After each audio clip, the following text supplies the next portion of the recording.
ओम नमः शिवाय। शिव पुराण शत्रुत संहिता अध्याय 6 नंदीश्वर अवतार का वर्णन। यहाँ तक 42वें अवतारों का वर्णन किया गया। अब नंदीश्वर अवतार का वर्णन किया जाता है। सनत कुमार जी ने पूछा, प्रभु आप महादेव के अंश से उत्पन्न हुए, पीछे शिव को कैसे प्राप्त हुए? यह सारा वृत्तांत मैं सुनना चाहता हूँ, उसे वर्णन करने की कृपा करें। नंदीश्वर बोले, सर्वज्ञ सनत कुमार जी, मैं जिस प्रकार महादेव जी के अंश से जन्म लेकर शिव को प्राप्त हुआ उस प्रसंग का वर्णन करता हूँ, तुम सावधानी पूर्वक श्रवण करो। शिलाद नामक एक धर्मात्मा मुनि थे। पितरों के आदेश से उन्होंने आयोजित सुव्रत मृत्युहीन पुत्र की प्राप्ति के लिए तप करके देवेश्वर इंद्र को प्रसन्न किया, परंतु देवराज इंद्र ने ऐसा पुत्र प्रदान करने में अपने आप को असमर्थ बताया। सर्वेश्वर महाशक्ति संपन्न महादेव जी की आराधना करने का उपदेश दिया। तब शिलाद भगवान महादेव को प्रसन्न करने के लिए तप करने लगे। उनके तप से प्रसन्न होकर महादेव वहां पधारे और महासमाधि मग्न शिलाद को थपथपा कर जगाया। तब शिलाद ने शिव का स्तवन किया और भगवान शिव ने उन्हें वर देने को प्रस्तुत होने पर उनसे कहा, प्रभु मैं आपके ही समान मृत्युहीन अयोनिज पुत्र चाहता हूँ। तब शंकर जी प्रसन्न होकर मुनि से बोले, शिव जी ने कहा, तपोधन विप्र पूर्व काल में ब्रह्मा जी ने, मुनियों ने तथा बड़े बड़े देवताओं ने मेरे अवतार धारण करने के लिए तपस्या द्वारा मेरी आराधना की थी। इसलिए मुने, यद्यपि मैं सारे जगत का पिता हूँ, फिर भी तुम मेरे पिता बनोगे और मैं तुम्हारा अयोनिज पुत्र होऊंगा और मेरा नाम नंदी होगा। नंदीश्वर कहते हैं, मुने यूँ कहकर कृपालु शंकर ने अपने चरणों में प्रणिपात करके सामने खड़े हुए शिलाद मुनि की ओर कृपा दृष्टि से देखा और उन्हें ऐसा आदेश दे दिया। वे तुरंत ही उमा सहित वहीं अंतर्ध्यान हो गए। महादेव जी के चले जाने के पश्चात महामुनि शिलाद ने अपने आश्रम में जाकर ऋषियों को वृत्तांत का सुनाया। कुछ समय बाद जीने के बाद जब यज्ञ वेताओं ने में श्रेष्ठ मेरे पिताजी यज्ञ करने के लिए यज्ञ क्षेत्र को जोत रहे थे, उसी समय मैं शंभु की आज्ञा से यज्ञ के पूर्व ही उनके शरीर में से उत्पन्न हो गया। उस समय मेरे शरीर की प्रभा युगांतकालीन अग्नि के समान थी। तब सारी दिशा में प्रसन्नता छा गई और शिलाद मुनि की भी बड़ी प्रशंसा हुई।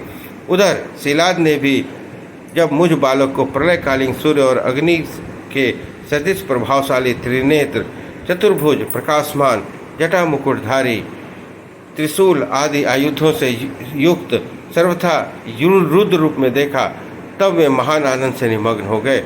मुझ प्रणम्य को नमस्कार करते हुए कहने लगे। शिलाद बोले, सुरेश्वर, चूँकि तुमने नंदी नाम से प्रकट होकर मुझे आनंदित किया है, इसलिए मैं तुम आनंदमय जगदीश्वर को नमस्कार करता हूँ। नंदीश्वर जी कहते हैं, मुझे तदंतर जैसे निर्धन को निधि प्राप्त हो जाने से प्रसन्नता होती है, उसी प्रकार मेरी प्राप्ति से हर्षित होकर पिताजी ने महेश्वर को भली भांति वंदना की और फिर मुझे लेकर वे शीघ्र ही अपनी पर्णशाला को चल दिए। महामुने, जब मैं शिलाद की कुटिया में पहुंचा, तब मैंने अपने उस रूप का परित्याग करके मनुष्य रूप धारण कर लिया।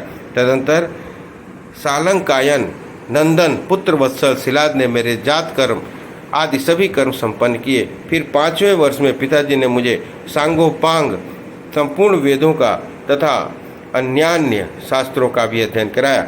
7वां वर्ष पूरा होने पर शिव जी की आज्ञा से मित्र और वरुण नाम के मुनि मुझे देखने के लिए पिताजी के आश्रम पधारे। शिलाद मुनि ने उनकी पूरी आवा भगत की। जब वे दोनों महात्मा मुनीश्वर आनंद पूर्वक आसन पर विराजमान हो गए, तब मेरी ओर बारंबार निहार कर बोले। मित्र और वरुण ने कहा, तात शिलाद, यद्यपि तुम्हारा पुत्र नंदी संपूर्ण शास्त्रों और अर्थों का परगामी विद्वान है, तथापि इसकी आयु बहुत थोड़ी है। हमने बहुत तरह से विचार करके देखा, परंतु इसकी आयु 1 वर्ष से अधिक नहीं दिखती। उस विप्रवरों के यूँ कहने पर पुत्रवत्सल शिलाद नंदी को छाती से लिपटाकर दुखार्थ हो फूट फूट कर रोने लगे।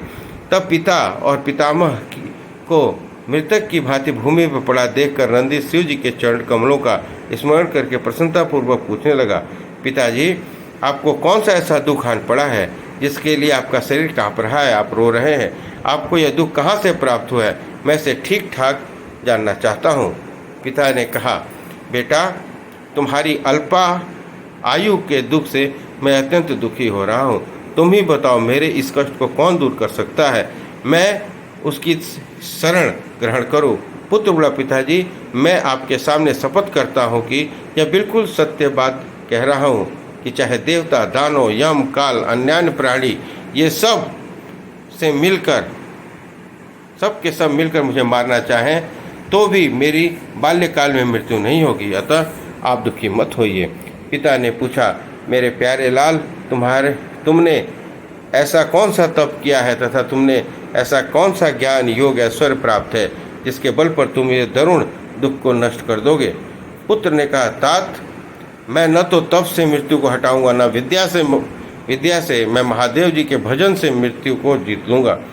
इसके अतिरिक्त अन्य कोई उपाय नहीं है। नंदीश्वर कहते हैं, मुने, क्यों कहकर मैंने सिर झुकाकर पिताजी के चरणों को प्रणाम किया और फिर उनकी प्रदक्षिणा करके उत्तम वन की राह ली। इस प्रकार शिव पुराण शत्रुद्र संहिता अध्याय 6 समाप्त हुआ। बोलिए हर हर महादेव।